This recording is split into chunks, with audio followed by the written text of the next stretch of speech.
ತೋರಿಸ್ಕೊಡ್ತೀವಿ. ಯಾರು ಬಾಬಾ ಸಾಹೇಬ್ ಅಂಬೇಡ್ಕರ್ ನಿಜವಾದ ಹೇಳಿದಾರ ಅವ್ರು ಯಾವುದೇ ಕಾರಣಕ್ಕೂ ಕಾಂಗ್ರೆಸ್ ಪಾರ್ಟಿಗೆ ವೋಟ್ ಹಾಕಬಾರ್ದು. ಅದು ನಾನು ಹೇಳತ್ತಿಲ್ಲ, ಖುದ್ದು ಬಾಬಾ ಸಾಹೇಬ್ ಅಂಬೇಡ್ಕರ್ ಅವರು ಹೇಳ್ಯಾರ. ಏನಪ್ಪಾ ಅಂದ್ರ ನೀವು ಯಾವುದೇ ಕಾರಣಕ್ಕೂ ಕಾಂಗ್ರೆಸ್ ಪಾರ್ಟಿಗೆ ವೋಟ್ ಹಾಕ್ಲಕ್ ಹೋಗ್ಬೇಡ್ರಿ.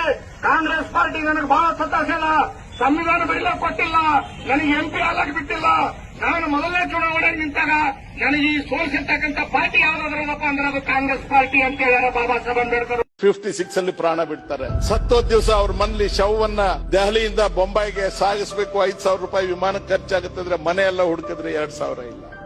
ಯಾಕೆ ಅವತ್ತು ಭಾರತ ಸರ್ಕಾರ ತಾನು ಆ ವ್ಯವಸ್ಥೆ ಜವಾಬ್ದಾರಿ ತಗೊಳ್ಳಿಲ್ವೋ ನನಗೆ ಗೊತ್ತಿಲ್ಲ.